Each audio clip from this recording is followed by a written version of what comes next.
In 1967, something happened in America that should have permanently shattered the myth of equal rights, but instead was quietly buried, distorted, and erased.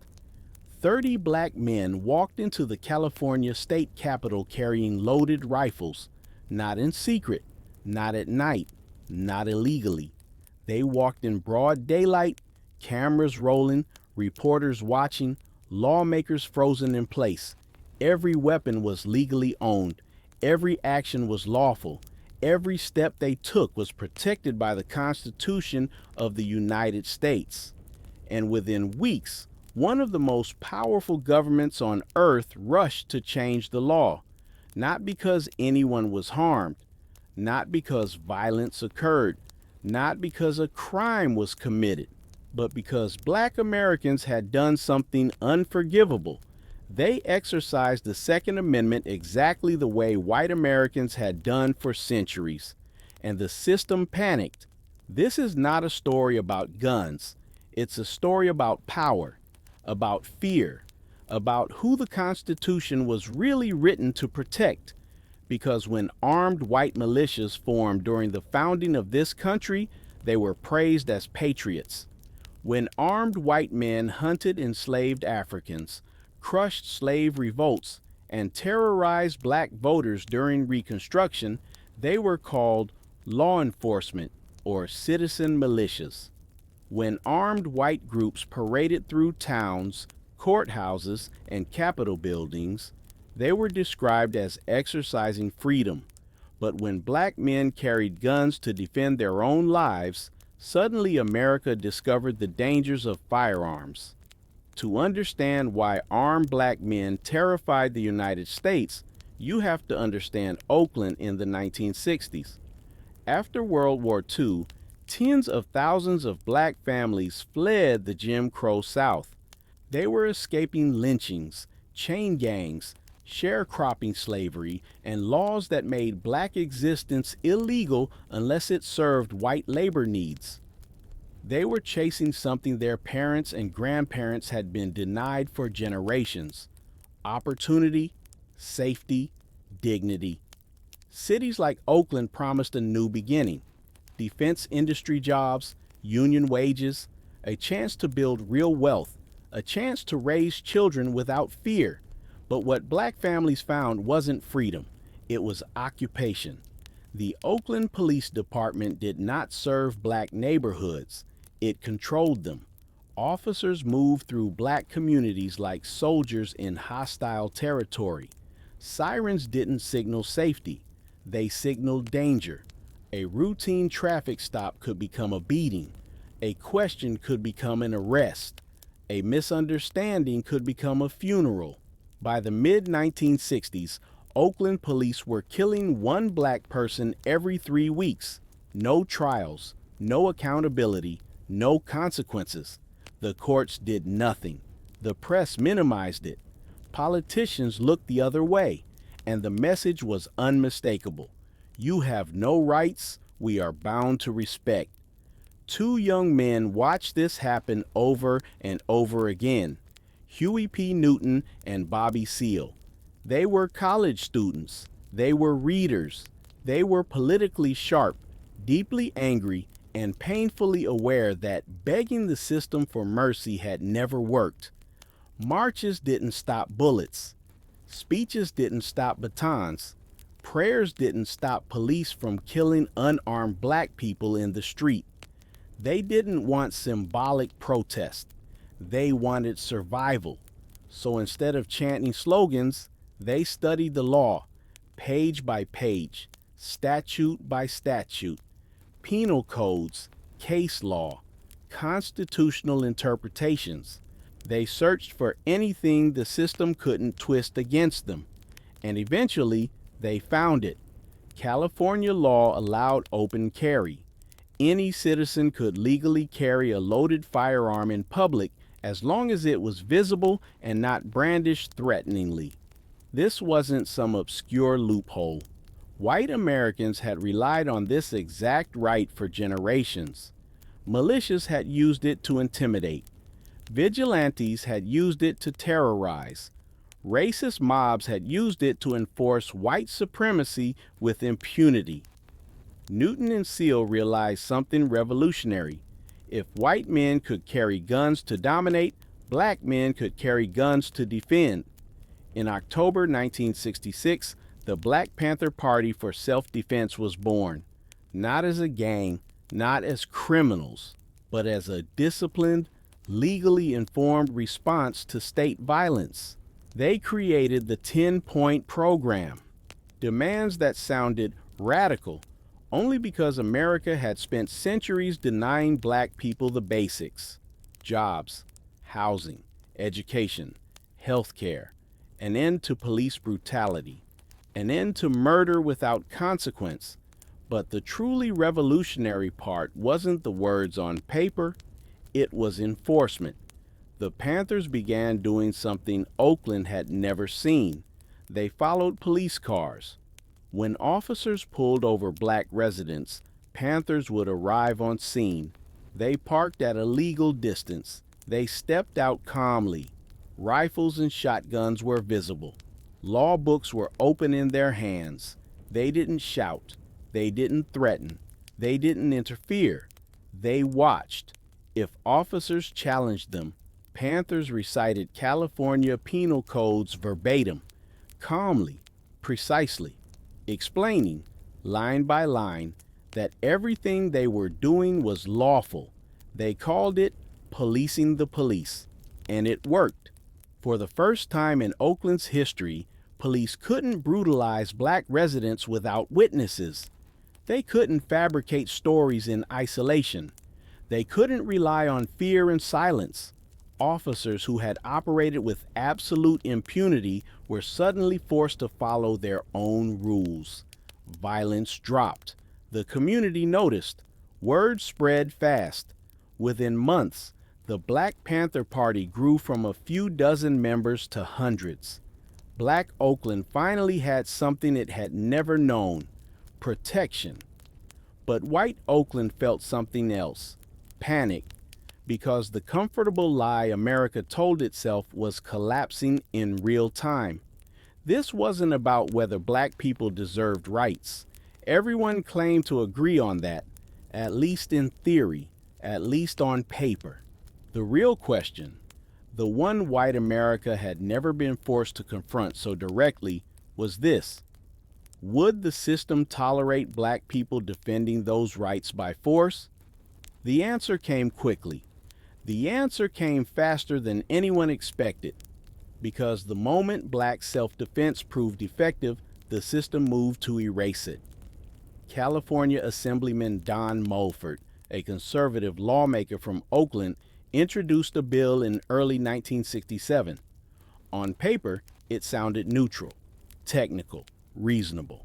The kind of legislation politicians love because it hides its intent behind legal language. The bill would ban the open carry of loaded firearms in public. No racial language, no mention of black communities, no reference to the Panthers by name, but everyone understood exactly who it was for. This law existed for one reason: to disarm the Black Panther Party, and it moved fast. Committee hearings were rushed. Debate was shallow. Media coverage framed it as a public safety issue, carefully avoiding the obvious truth that open carry had existed for decades without controversy. The difference wasn't the guns, it was who was holding them. Bobby Seale and the Panther leadership knew what was coming. They understood the pattern. Whenever black people discovered a legal mechanism to protect themselves, the law changed.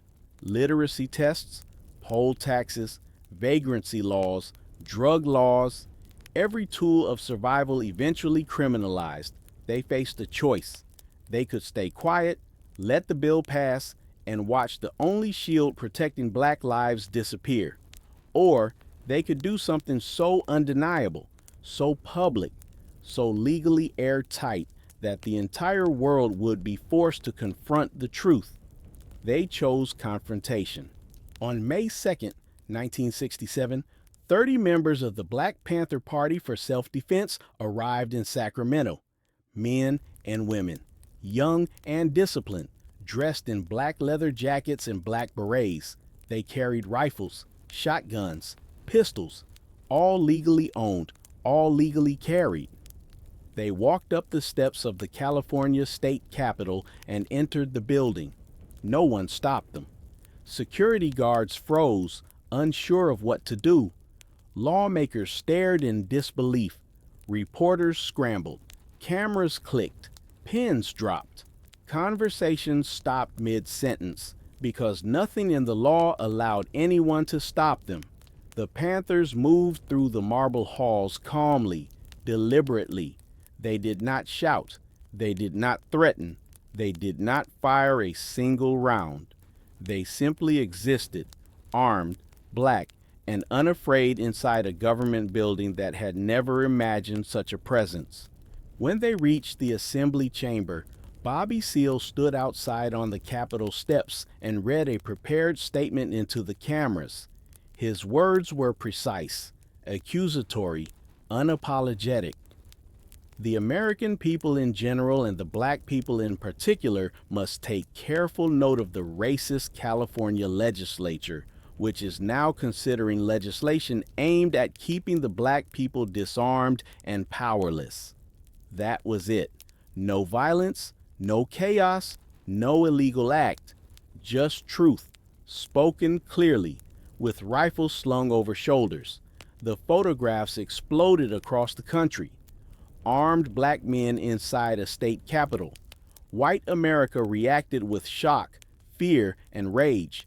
Newspapers ran sensational headlines. Politicians condemned the Panthers as extremists. Television anchors spoke in hushed tones about order and safety. But what they were really reacting to wasn't danger. It was exposure. For the first time, millions of Americans were forced to see black citizens exercising the exact same constitutional rights that white militias had flaunted for generations. And the mask came off. California Governor Ronald Reagan, a man who would later build a national career on limited government and individual freedom, was at that time one of the loudest defenders of gun rights in America. He was a lifetime supporter of the NRA. He openly opposed gun control. He framed firearm ownership as a sacred American tradition. Until that moment. When Reagan saw the images of armed Black Panthers in the Capitol, his position shifted almost instantly. He publicly endorsed the Mulford Act. Within weeks, the bill passed with bipartisan support. Democrats and Republicans united without hesitation. Reagan signed it into law as cameras rolled. Open carry was now illegal in California. Overnight, a right that had been defended for decades became too dangerous once black people used it effectively. The same politicians who preached constitutional absolutism suddenly discovered flexibility. The same citizens who praised armed white militias as patriotic now demanded disarmament. The same media voices that warned against government overreach applauded it when the target was black self-defense. The truth was now impossible to ignore. The Second Amendment had never been universal. It was a privilege, one reserved for those the system trusted, and black people were never on that list. But the state wasn't finished, because disarming the Panthers wasn't enough. They had to be destroyed, and that's when the federal government stepped in. Under FBI Director J. Edgar Hoover, a covert program was launched with a single objective: neutralization. The program was called COINTELPRO, and the Black Panther Party became its primary target. This wasn't surveillance for public safety, it was war. Agents infiltrated Panther chapters with informants. They planted false evidence. They forged letters to create internal distrust. They deliberately fueled rivalries between black organizations to provoke violence. They coordinated with local police to conduct raids designed not to arrest, but to kill. Hoover himself called the Panthers the greatest threat to the internal security of the country, not because they committed crimes, but because they organized black people, because they educated them, because they armed them with knowledge and confidence, and because they proved something the government could not allow to spread. Black communities could protect themselves. The campaign against the Panthers escalated quickly, and it escalated violently. What the public saw were headlines about raids and arrests. What they didn't see was the coordination behind the scenes. Federal agents working hand in hand with local police. Intelligence shared off the books. Kill orders disguised as warrants. Raids planned not to recover weapons, but to provoke deadly confrontations that could be blamed on the Panthers themselves. The goal was simple: destroy the organization, discredit the movement, terrify the community, and if leaders died along the way, that was considered acceptable collateral. The most infamous example came in the early hours of December 4th, 1969. In Chicago, police raided an apartment where several Panthers were sleeping. Among them was Fred Hampton, a 21-year-old organizer whose charisma and discipline had made him one of the most effective leaders the movement had ever produced. Hampton wasn't just building Panther chapters. He was building coalitions. Poor black communities, poor white communities, Latino organizers, street gangs, labor activists. He was uniting people across racial lines around shared economic oppression. That terrified the state more than guns ever could. An FBI informant had slipped Hampton a powerful sedative hours earlier. By the time police arrived, he was unconscious. He never woke up. Officers opened fire. Over 90 shots were fired by police. The Panthers fired one. Fred Hampton was shot twice in the head at point-blank range while he lay in bed. His pregnant girlfriend survived by pretending to be dead as officers stepped over her body. Police called it a shootout. Ballistics proved it was an execution, but the damage was already done. The message was sent loud and clear. No matter how young, no matter how legal, no matter how disciplined, black leadership would be eliminated. Raids like this happened across the country. Los Angeles, Oakland, New York, Philadelphia. Offices were burned. Members were arrested on fabricated charges. Court cases dragged on for years, draining resources and exhausting communities. Informants sowed paranoia and mistrust from the inside. By the early 1970s, the Panthers were fighting on every front at once. Legal battles, media smears, internal fractures deliberately engineered by COINTELPRO, constant surveillance, constant threat of death. By 1982, the Black Panther Party was functionally destroyed, not because people rejected them, but because the full weight of the United States government came down on them. And here's the part history books rush past. While the Panthers were being hunted, they were also feeding children. Every morning, before school, Panther volunteers served free breakfast to tens of thousands of kids. Children who would otherwise go hungry. Children who couldn't learn because hunger made concentration impossible. At its peak, the program fed over 20,000 children every single day. It worked so well that the federal government eventually adopted it. What we now call the National School Breakfast Program was born directly out of Panther organizing. They also built free health clinics. At a time when mainstream medicine ignored diseases that primarily affected black people, the Panthers launched the first mass testing program for sickle cell anemia. Over 50,000 people were screened. Lives were saved. Awareness spread. They offered legal aid. political education, transportation for the elderly, drug rehabilitation programs, community patrols, survival programs designed not to protest the system but to replace its failures. The Panthers weren't just carrying guns, they were building infrastructure. They were proving that black communities didn't need permission to survive. They didn't need charity. They didn't need saviors. They needed autonomy. And that was the real threat. White America didn't panic because black men had guns.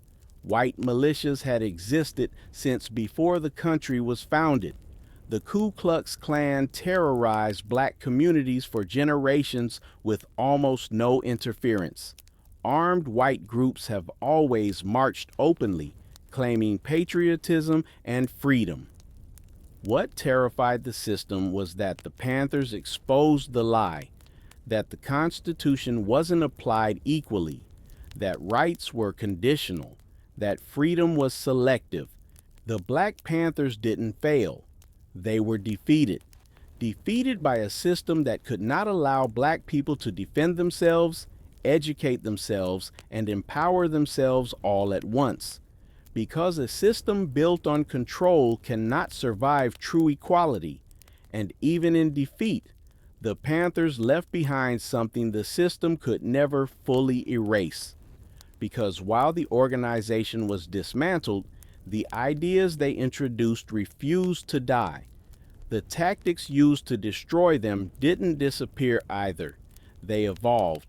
The surveillance methods perfected against the Panthers became standard practice. The infiltration strategies were refined and redeployed. The language used to justify their elimination was repackaged and reused. Public safety, law and order, domestic threats. These phrases didn't originate in a vacuum. They were forged in the war against black liberation movements. The fear of armed black resistance didn't vanish. It simply went underground. By the late 1970s and early 1980s, the political narrative shifted. Politicians stopped openly targeting black radicals and instead declared a new enemy: crime, drugs, gangs. But the targets remained the same: black communities, black neighborhoods, black youth. The tools changed. The objective did not. Mandatory minimums, stop and frisk, 3 strikes laws, militarized policing, mass incarceration, systems that claim neutrality while producing the same racial outcomes over and over again.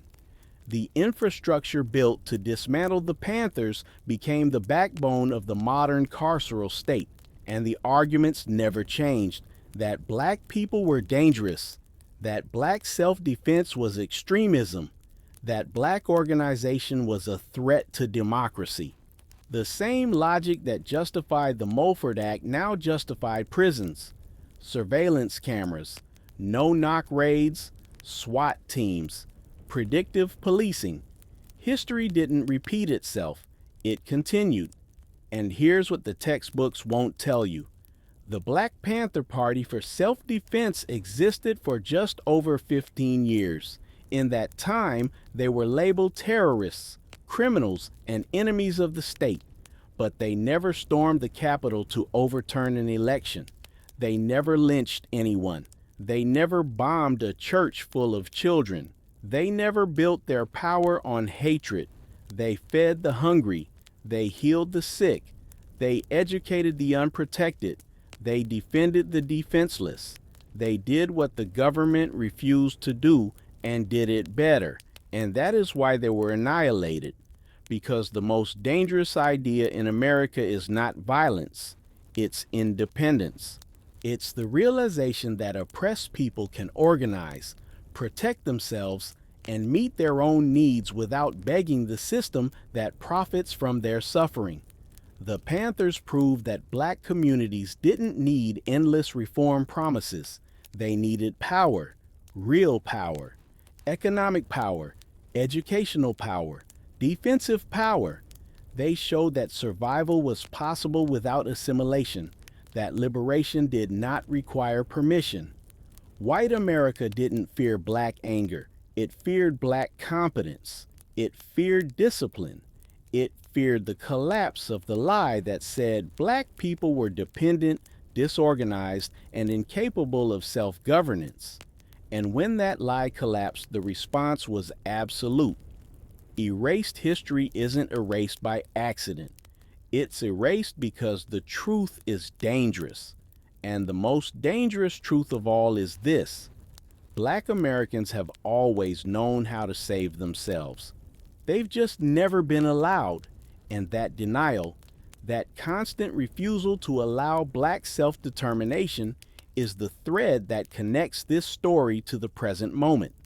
Because the Panthers weren't an anomaly, they were an answer to a question America never wanted to confront honestly. What happens when the people you've oppressed stop asking for protection and start providing it themselves? From the very beginning, the United States was built on armed self-defense. White settlers formed militias to protect land they had taken. Slave patrols were armed to hunt human beings who dared to flee bondage. Vigilante groups enforced racial hierarchy with guns, ropes, and fire. This violence wasn't seen as a breakdown of law and order. It was law and order. Arms in white hands were stability. Arms in black hands were chaos. That double standard was never written explicitly into the Constitution, but it was enforced relentlessly in practice. Every time black Americans approached parity, the rules shifted. Reconstruction collapsed under armed white terror. Jim Crow was enforced at gunpoint. Civil rights activists were beaten, bombed, and murdered while the state looked away. The Panthers broke that pattern, not by rejecting the Constitution, but by reading it more carefully than their enemies ever had. They understood something most Americans still refuse to accept. Rights that cannot be defended are privileges, and privileges can be revoked the moment they become inconvenient. When the Panthers stood with law books and rifles, they exposed the fragility of America's moral claims. They forced the nation to admit that its commitment to freedom had conditions. And once those conditions were revealed, repression followed. Even after the Panthers were dismantled, the lesson lingered. Black movements that followed were watched more closely, regulated more aggressively, criminalized more quickly. From black power organizations to modern activist networks, the shadow of COINTELPRO never fully disappeared. Surveillance became normalized. Infiltration became routine. Dissent became suspect, especially when it came from black voices. Meanwhile, armed white groups continued to receive the benefit of the doubt. They were framed as misguided, misunderstood, or simply exercising their rights. Even when they committed acts of terror, the language softened. Lone wolves, mental health issues, bad apples. The contrast was never accidental, it was policy. The Panthers forced America to confront a reality it desperately wanted to deny. The Second Amendment had always been enforced through race, and when that enforcement was challenged, the amendment itself was rewritten, not through repeal, through selective application. And that legacy lives on. Every debate about gun control that ignores race, every discussion of law and order that excludes history, every portrayal of black resistance as inherently violent while white violence is framed as political expression. The Panthers didn't just reveal a contradiction, they documented it. They put it on camera, they put it in law books, they put it in the streets, and once it was visible, it became dangerous. Because a people who understand the system cannot be controlled by illusion. That is why this story is buried. That is why it's minimized. That is why it's distorted. Not because it's irrelevant, but because it's still relevant. And because the same fear that drove lawmakers to disarm 30 black men in 1967 still shapes policy today.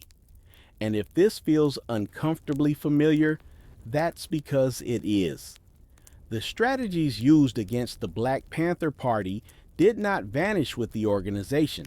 They became templates, blueprints, manuals passed quietly from one generation of power to the next. The names changed, the language softened, the outcome stayed the same. Every time black communities organize for self-protection, the response follows a predictable script. First, they are ignored. Then they are ridiculed. Then they are labeled dangerous. And finally, they are dismantled for public safety. The Panthers experienced all four stages in less than a decade. At first, local officials dismissed them as angry kids with berets. Then media outlets mocked them as unserious radicals. When the community support grew too large to ignore, the tone shifted. Suddenly, the Panthers were framed as violent extremists, regardless of the fact that their most visible actions involve law books, food programs, and medical care. Once the narrative was set, repression became justifiable. The same pattern can be seen over and over again in American history. Reconstruction governments overthrown by terror, civil rights leaders surveilled, jailed, or assassinated, anti-war activists infiltrated, indigenous movements crushed, labor organizers beaten or killed. The common thread isn't ideology, it's power. The state does not fear protest that can be ignored. It fears organization that can replace it. The Panthers weren't asking for a seat at the table. They were building their own. And that is why the reaction was so extreme. Because when the Panthers fed children, they exposed government neglect. When they ran clinics, they exposed medical racism. When they patrolled police, they exposed brutality that officials insisted didn't exist. When they studied law, they exposed how selectively it was enforced. Every success was an indictment, and indictments must be silenced. By the time the Panthers were gone, the warning had been delivered to every movement that followed. Self-defense would be punished, even if legal. Autonomy would be crushed, even if effective. Independence would be treated as insurrection. The language evolved, but the intent did not.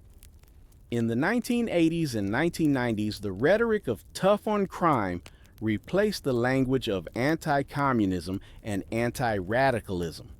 But the targets remained overwhelmingly black. Entire neighborhoods were flooded with police. Schools were transformed into pipelines to prison. Economic abandonment was reframed as moral failure. The Panthers had warned about this future. They had predicted that without community control, policing would expand, not retreat. That surveillance would become normalized. That incarceration would replace segregation as the primary tool of control. And they were right. Today, many of the systems people take for granted were shaped directly by the backlash to black resistance. Expanded police budgets, militarized equipment, federal task forces, data collection, informant networks. The infrastructure of control is everywhere, largely unquestioned, but it all traces back to a simple moment. A moment when black people refused to be passive, when they chose defense over submission, when they proved that rights only matter when they are exercised. The Panthers didn't just change gun laws, they changed how power responds to challenge. And that response to challenge has shaped how America remembers the Panthers, or more accurately, how it chooses not to. In popular culture, the Black Panther Party is often reduced to a single image: men with guns, angry, aggressive, dangerous. That image didn't emerge naturally. It was manufactured, amplified, and repeated until it drowned out everything else. The free breakfast disappeared from the narrative. The health clinics were erased. The legal education was ignored. All that remained was the weapon, because a movement framed as violent can be dismissed without guilt. A movement framed as criminal can be destroyed without apology, and a movement framed as irrational can be erased without explanation. This wasn't accidental storytelling, it was counterinsurgency. COINTELPRO wasn't just about raids and informants, it was about narrative control, about shaping public perception so that repression would feel necessary rather than cruel. Media outlets played their role. Headlines focused on shootouts rather than social programs. Mugshots replaced graduation photos. Words like militant and extremist became standard descriptors, regardless of context. The result was devastatingly effective. By the time the Panthers were dismantled, much of the country believed they deserved it. That belief didn't come from evidence. It came from repetition, and repetition shapes memory. This distorted memory serves a purpose today, because if the Panthers were nothing more than reckless radicals, then their destruction was unfortunate but justified. But if they were disciplined organizers who saved lives, educated communities, and exposed systemic hypocrisy, then their destruction becomes something far more troubling. It becomes a warning, not about violence, but about what happens when marginalized people organize too effectively. That is why this history remains dangerous, because it undermines the moral authority of the state. It challenges the idea that repression is always a response to chaos rather than a preemptive strike against autonomy. The Panthers forced America to confront an uncomfortable reality. The greatest threat to an unjust system is not rebellion. It is competence. A disorganized movement can be crushed quietly. A disciplined one must be destroyed loudly as an example. And that example has echoed for decades. Every time a black organization grows too fast, scrutiny intensifies. Every time community programs succeed where government fails, funding is cut or regulation appears. Every time self-defense is mentioned, the conversation shifts to control. The lesson is reinforced again and again. Power does not negotiate with independence. It neutralizes it. The Panthers learned this the hard way, but in doing so, they left behind a record that cannot be fully erased, a blueprint for understanding how systems react when exposed, not with reform, but with force.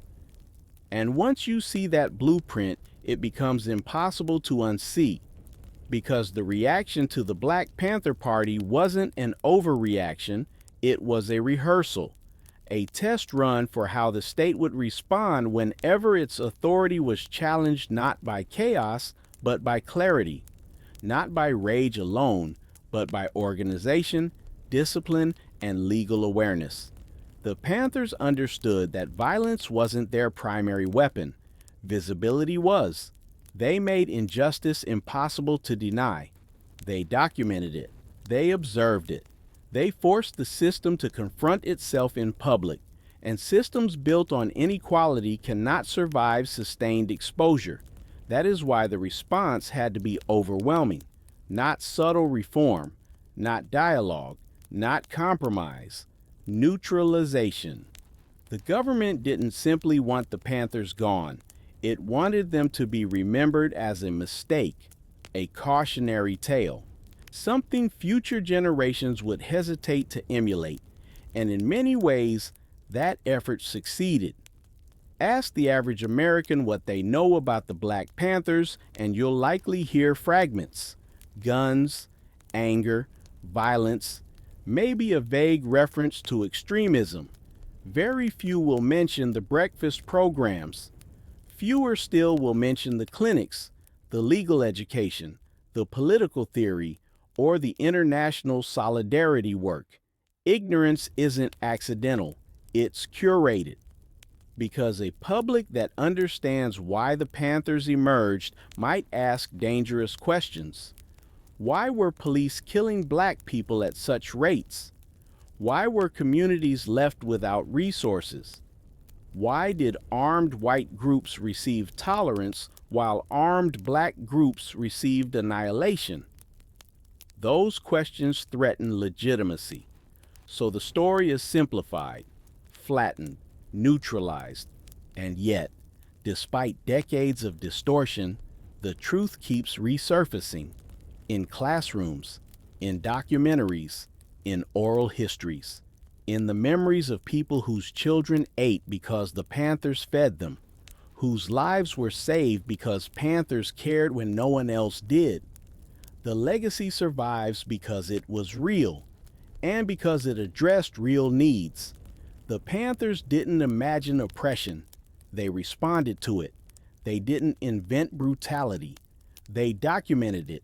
They didn't create inequality, they confronted it. That distinction matters because it reframes the entire narrative. The Panthers weren't extremists disrupting a functioning system. They were rational actors responding to a system that was already violent, a system that demanded obedience but offered no protection, a system that spoke of law while violating it daily, a system that only respected rights when they were exercised by the right people. The Panthers called that out, and for doing so, they were erased. But erasure is never complete, because history has a way of resurfacing precisely when it becomes most inconvenient. And when that history resurfaces, it does so at moments of crisis, moments when people begin asking the same questions the Panthers asked decades ago. Why are police budgets growing while schools collapse? Why does law and order always seem to mean force without accountability? Why does self-defense become criminal the moment it is exercised by the wrong people? These are not new questions. They are unresolved ones. The Panthers understood that oppression doesn't require constant violence to function. It only requires the credible threat of violence. The knowledge that stepping out of line could cost you your freedom or your life. That knowledge shaped everyday behavior in black communities long before a single Panther ever picked up a rifle. What the Panthers disrupted was not the peace. They disrupted the fear. By standing openly armed and legally informed, they shattered the illusion that black people were powerless by default. They forced police to hesitate. They forced lawmakers to react. They forced the nation to reveal its priorities. And when that revelation occurred, the response was swift. The Mulford Act was only the beginning. Across the country, laws were quietly adjusted, policing powers expanded, surveillance authorities widened, federal agencies gained new justification to monitor, infiltrate, and disrupt domestic movements, all under the banner of safety. But safety for whom? The Panthers asked that question constantly. Safety for the people being policed, or safety for the system doing the policing? Safety for communities, or safety for power structures that depended on submission? Those questions were never answered honestly. Instead, the Panthers themselves became the threat that needed to be neutralized, and that inversion of reality is perhaps their most important lesson. When oppressed people resist effectively, the system reframes defense as aggression. Survival becomes extremism. Organization becomes conspiracy. This framing is not unique to the Panthers. It is a recurring feature of empire. Whether it was enslaved Africans who fought back, indigenous nations who defended their land, laborers who organized unions, or civil rights leaders who challenged segregation, the response followed the same logic. delegitimize first, criminalize second, destroy third. The Panthers fit perfectly into that pattern. They were not destroyed because they failed. They were destroyed because they worked. They reduced police violence. They fed children. They educated communities.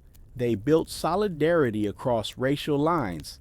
They exposed hypocrisy with precision. And success in an unjust system is intolerable.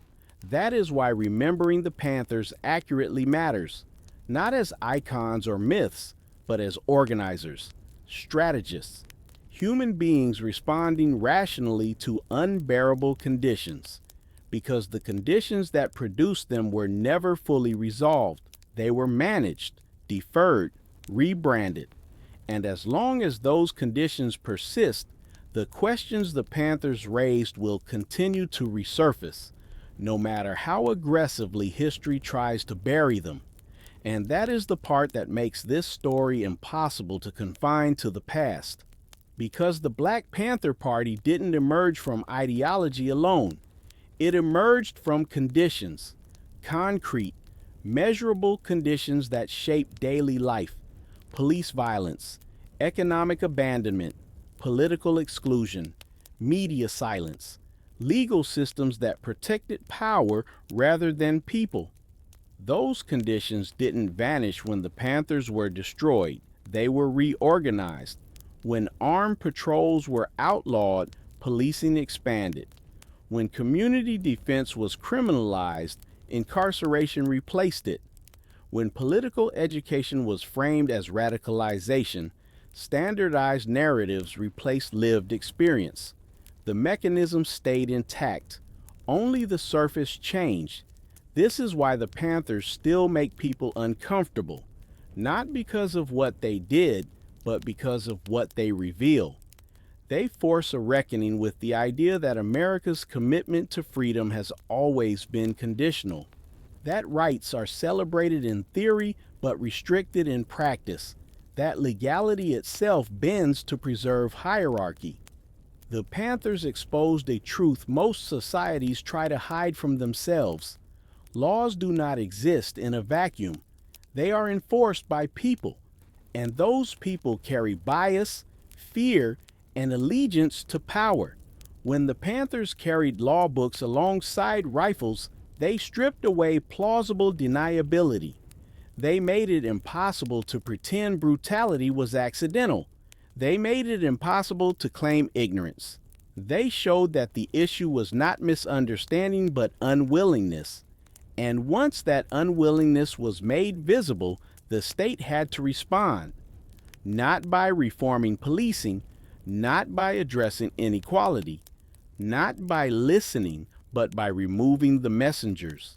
The destruction of the Panthers sent a clear signal to future generations. Challenge power too directly, and the response will be overwhelming. Organize too effectively, and legality will be rewritten around you.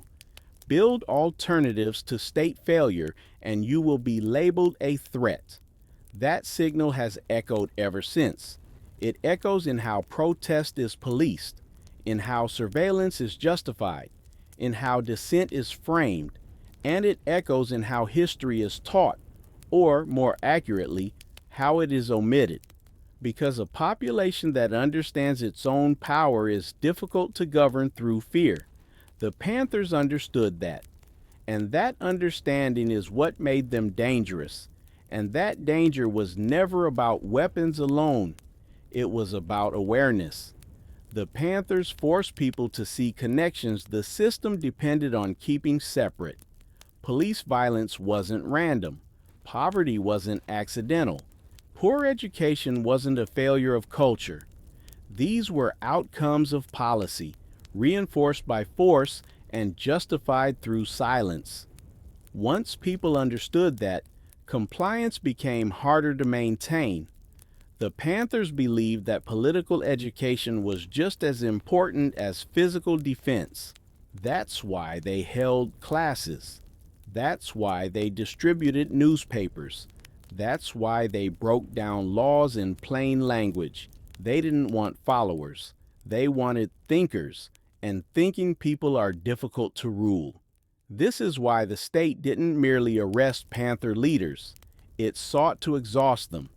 Endless court cases, financial pressure, smear campaigns, psychological warfare. The goal wasn't just removal, it was deterrence. Make the cost of resistance so high that future movements would hesitate. In many ways, that strategy worked. For decades, black political organization was fragmented. Leaders were isolated. Movements were encouraged to remain symbolic rather than structural. Protest was tolerated as long as it didn't threaten control, as long as it didn't produce alternatives. The Panthers represented the opposite approach. They were not symbolic, they were structural. They didn't ask to be included in a broken system. They exposed it and built around it. That distinction matters because it reveals why reform alone was never going to be enough. The Panthers understood something deeply unsettling to those in power.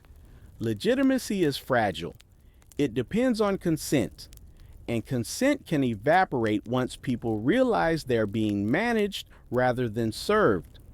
By feeding children, the Panthers demonstrated care without coercion. By providing health care, they demonstrated competence without bureaucracy. By defending communities, they demonstrated protection without occupation. Each program chipped away at the state's moral authority.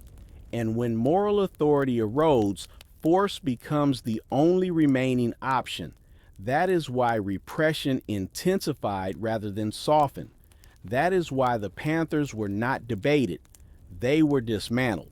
And that is why their legacy still matters, because it asks a question that remains unanswered. What would happen if communities were allowed to truly govern themselves? That question terrified the system then, and it still does now. Because genuine self-governance exposes a truth most power structures rely on obscuring. Many institutions are not broken. They are functioning exactly as designed. They extract, they control, they suppress, and they justify all of it under the language of stability. The Panthers challenged that design directly. They didn't argue that black communities needed better overseers. They argued that they needed control over their own lives, over safety, over education, over food, over health care, over political direction. That level of autonomy was never part of the plan, and it's important to understand that the state's response to the Panthers was not driven by misunderstanding. Officials knew exactly what the Panthers were doing. Internal FBI memos make it clear. Law enforcement reports acknowledge that many Panther programs were legal, effective, and popular. That popularity was the problem, because legitimacy is contagious. When people see systems that actually work, they start questioning the ones that don't. When they see care delivered without punishment, they start asking why punishment was ever presented as care. When they see safety without occupation, they start recognizing occupation for what it is. The Panthers collapsed those illusions, and once collapsed, they could not be rebuilt without force. So force was used. The government framed it as necessity, as protection, as prevention. But prevention of what? Not violence. Violence had already been present long before the Panthers existed. What the state was preventing was precedent. A precedent that said oppressed people could organize outside state control and succeed. That precedent could not be allowed to spread, because once people understand they don't need permission to meet their own needs, the entire hierarchy becomes unstable. That instability is what the Panthers represented, not chaos, but possibility. And possibility is the most dangerous thing an unjust system can encounter, And that possibility is exactly why the story of the Black Panther Party has to be flattened, distorted, and safely contained. Because possibility invites imitation. If the Panthers are remembered as criminals, then their fate feels inevitable. But if they are remembered as organizers who solved real problems under extreme pressure, then their destruction raises uncomfortable questions about legitimacy, morality, and power. That is a risk the system does not like to take. So instead, the Panthers are frozen in time, locked into the late 1960s, framed as a product of chaos, anger, and excess, a moment that has supposedly passed, a warning from a turbulent era that modern America claims to have outgrown. But the conditions that created the Panthers were never eliminated. They were managed. Police violence did not end. Economic inequality did not close. Political exclusion did not disappear. They were repackaged into policies that sounded neutral and outcomes that were described as unfortunate but unavoidable. The Panthers recognized this pattern early. They understood that oppression adapts, that it sheds old language and adopts new justifications, that what was once enforced openly can later be enforced quietly through bureaucracy, data, and distance, and that understanding shaped their strategy. They didn't just oppose police brutality. They opposed the social conditions that made brutality possible. They didn't just demand reform, they demanded redistribution, control, accountability rooted in community rather than authority imposed from above. That kind of thinking doesn't expire. It waits. It waits until people notice the gap between what they're told and what they experience, until slogans stop matching reality, until patience runs out. And when that happens, the Panthers stop looking like extremists. They start looking like a warning that went unheeded. Because history doesn't repeat itself in identical form. It echoes. It adapts. It resurfaces when the underlying contradictions remain unresolved. The Panthers were one such echo. And the reason they still unsettle people today is because the system that destroyed them still exists, largely intact. And as long as that system remains intact, the lessons of the Panthers remain unfinished. Because what ultimately doomed the Black Panther Party was not a single law, a single raid, or a single assassination. It was the realization by those in power that the Panthers were not a temporary disruption. They were scalable, replicable, transferable. What worked in Oakland could work in Chicago. What worked in Chicago could work in Los Angeles. What worked in Los Angeles could work anywhere black communities were abandoned and over-policed. That possibility terrified the state more than any individual leader ever could. This is why COINTELPRO focused so heavily on preventing what the FBI called a black messiah.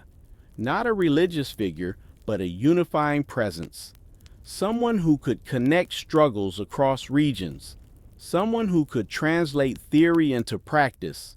Someone who could make resistance feel normal rather than exceptional. Fred Hampton represented that threat. So did Huey Newton. So did Bobby Seale. So did dozens of lesser-known organizers whose names never made headlines, but whose impact was just as real. The goal was never simply to stop violence. It was to break continuity, to ensure that knowledge did not pass cleanly from one generation to the next, to fragment movements before they could mature. And in many ways, that strategy succeeded. When the Panthers fell, they left behind inspiration but also caution. They showed what was possible, and they showed the cost of pursuing it. Future movements inherited both. That dual legacy shaped everything that followed. Organize, but don't centralize too much. Educate, but don't threaten legitimacy. Help communities, but don't replace the state. Unspoken rules formed around what was acceptable resistance. The Panthers violated all of them. They did not ask how far they were allowed to go. They asked what was necessary to survive. And that distinction is why their story still feels dangerous, because survival does not negotiate politely with systems designed to manage, not protect. And that danger is precisely why the Black Panther Party still sits at the edge of America's collective memory, never fully acknowledged, never fully confronted, because confronting it would require admitting something deeply uncomfortable, that the violence the Panthers responded to was not accidental, that the repression they faced was not excessive, that both were intentional features of a system built on control rather than consent. The Panthers didn't radicalize black communities. They articulated what those communities were already living. They gave language to experiences that had long been dismissed as isolated incidents or personal failures. They connected police violence to housing policy, education inequality to economic exclusion, health disparities to deliberate neglect. They made the invisible visible, and visibility changes everything. Once patterns are seen, they cannot be unseen. Once systems are understood, they cannot hide behind rhetoric. Once people recognize that their suffering is structural, not personal, the demand for change becomes non-negotiable. That is why the Panthers were not treated as stakeholders. They were treated as enemies, because the state does not negotiate with movements that expose its foundations. It seeks to discredit them, fracture them, and if necessary, eliminate them. The Panthers understood this risk. They accepted it anyway, not because they were reckless, but because they understood the alternative: silence, submission, slow death under policies that promised reform while delivering control. They chose confrontation not as a spectacle, but as a necessity. And in doing so, they forced the United States to reveal something it desperately wanted to conceal: that its tolerance for freedom had limits, and those limits were enforced with force. That revelation still lingers. It lingers in every debate about policing, in every discussion about protest, in every argument about who gets to claim the Constitution and who is accused of abusing it. The Panthers didn't just challenge the state, they exposed its boundaries. And once exposed, those boundaries could never again be framed as accidental. And those boundaries are still being enforced, not always with rifles and raids, but with policies, narratives, and selective outrage, with laws that appear neutral but land unevenly, with definitions of threat that expand or contract depending on who is speaking, organizing, or resisting. The Panthers forced America to confront the reality that freedom is not measured by what is written in law, but by who is allowed to exercise it without punishment. They show that constitutional rights are not self-executing. They are negotiated through power, and when power feels challenged, rights become conditional. This is why the image of 30 Black Panthers walking into the California state capitol remains so disturbing decades later. Not because of what they did, but because of what they proved. They proved that legality does not equal safety. They proved that obedience does not equal protection. They proved that the system reacts not to violence, but to loss of control. Everything about that moment was lawful, and yet it triggered a complete reversal of political principle. A governor who championed gun rights abandoned them overnight. Legislators who preached freedom rushed to restrict it. Citizens who praised militias demanded disarmament. Nothing had changed except the people holding the guns. That clarity is impossible to walk back, because once you understand that laws shift to preserve hierarchy, you start seeing it everywhere. In voting restrictions justified by integrity, in surveillance justified by security, in crackdowns justified by order. The Panthers were simply too early, too visible, too effective. They collided with the system before it had perfected more subtle tools, and so the response was blunt. But blunt force leaves marks, and those marks remain etched into the political landscape. Every expansion of policing authority, every normalization of surveillance, every criminalization of dissent framed as protection, they all carry the imprint of that earlier conflict. The Panthers did not lose because their ideas were wrong. They lost because their ideas worked. And when ideas work, power adapts. It learns. It recalibrates. It refines its methods. After the Panthers, repression became quieter, less visible, more bureaucratic. The raids that once shocked the nation were replaced by budgets, task forces, and policy language that sounded reasonable on paper while producing the same outcomes on the ground. Control no longer needed spectacle. It needed normalization. The Panthers had shown that overt brutality creates resistance, so the system shifted toward administrative force, paperwork instead of batons, databases instead of informants in leather jackets, risk assessments instead of racial slurs. The machinery became cleaner, more professional, and harder to challenge. But its purpose remained unchanged: contain autonomy, fragment solidarity, prevent self-determination. The Panthers were dangerous because they refused to be managed.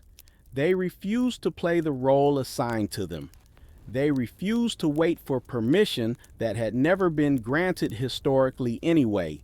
They acted.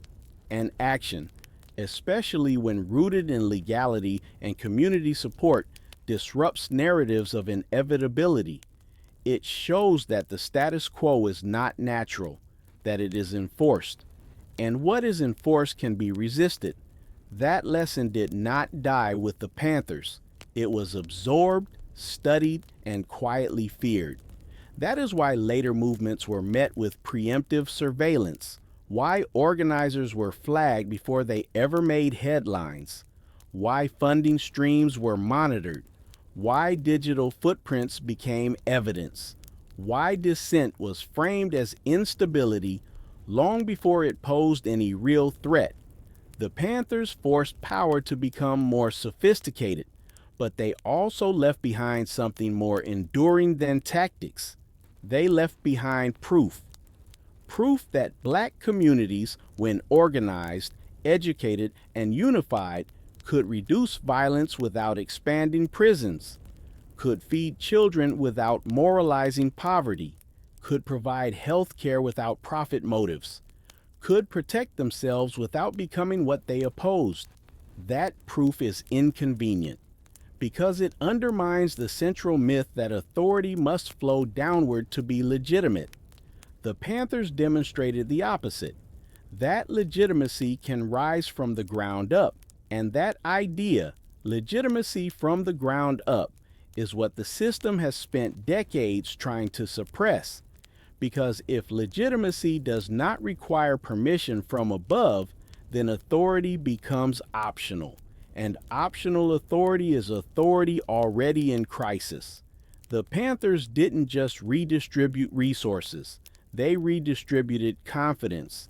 They taught people that they were not inherently broken, criminal, or incapable, that the conditions surrounding them were engineered and therefore could be challenged.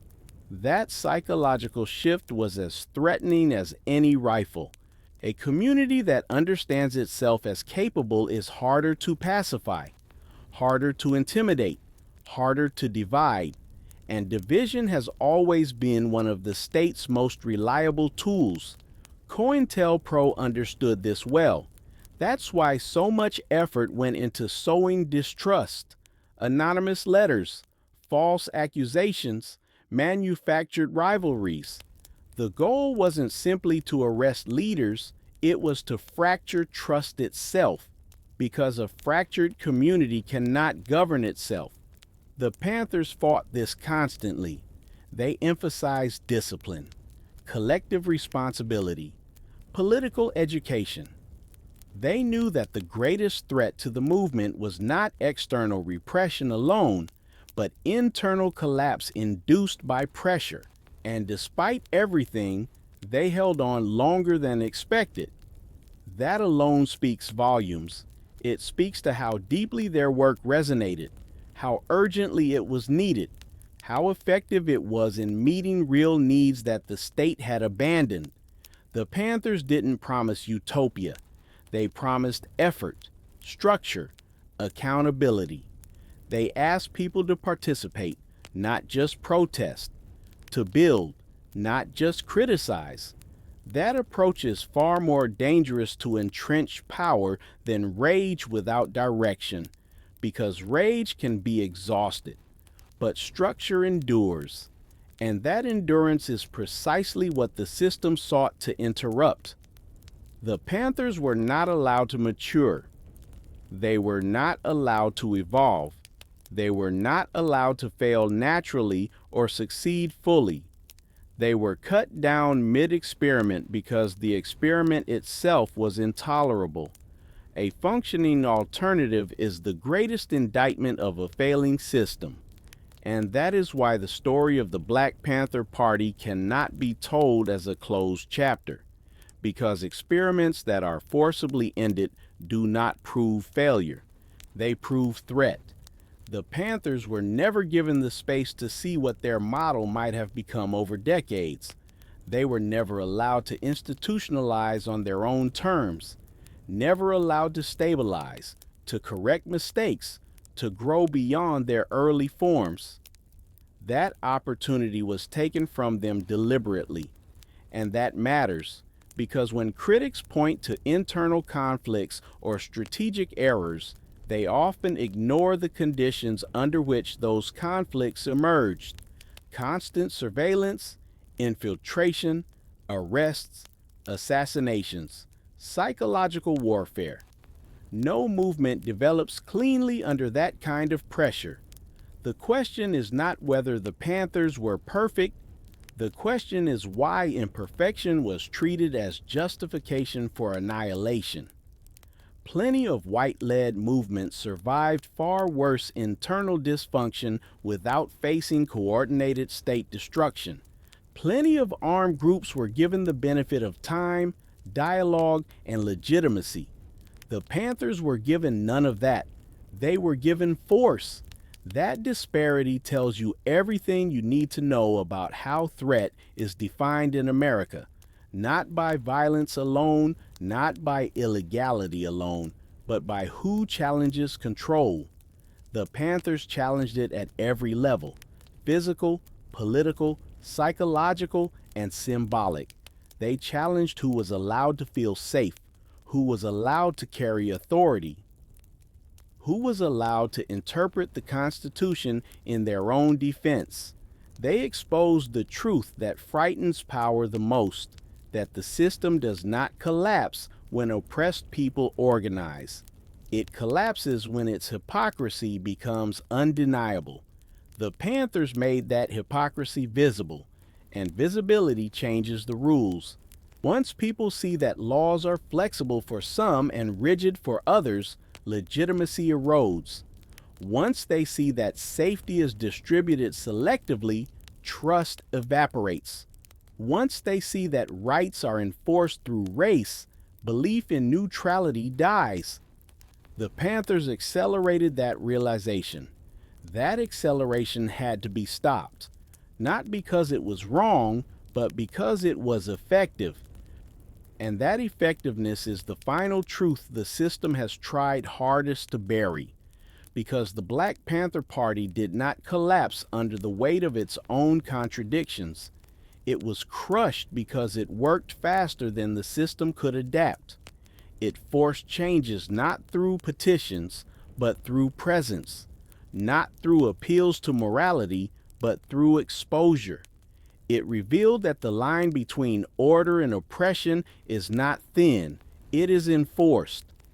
The Panthers showed that when black people stopped pleading for rights and started exercising them, the language of democracy shifted instantly. Freedom became danger. Equality became extremism. Self-defense became terrorism. And the speed of that shift mattered. It showed that the system did not require time to think. It already knew what to do: disarm them, discredit them, destroy them. That response wasn't improvised.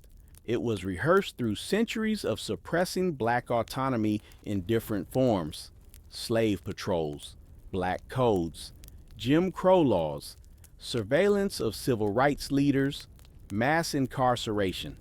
Each era refined the tools, but the objective stayed constant: prevent black self-determination. The Panthers threatened that objective not because they were perfect, but because they were practical. They addressed hunger, violence, illness, and ignorance simultaneously. They understood that liberation was not a single demand, but a network of conditions that had to be met together. That understanding is rare and dangerous because it removes excuses. It removes the ability to blame culture, behavior, or individual failure. It places responsibility squarely where it belongs, on systems that claim legitimacy while producing suffering. The Panthers made that contradiction undeniable. They didn't need to overthrow the government to do it. They only needed to operate within the law long enough for the law to betray itself. And it did. Open carry was legal until black people used it to defend themselves. Gun rights were sacred until black people exercised them. Limited government mattered until black autonomy threatened control. That is the story at the heart of 1967. Not 30 black men with guns, but a system exposed. The Black Panther Party for self-defense existed for just 15 years. In that time, they were surveilled, infiltrated, demonized, and dismantled by the most powerful government on earth. Yet they never carried out mass terror. They never targeted civilians. They never sought domination. They sought survival. They sought dignity. They sought the right to live without fear. And for that, they were treated as an existential threat. That alone should force a reevaluation of who violence is really for, who laws are really written to protect, and whose freedom has always been conditional. The Panthers did not fail history. History failed them.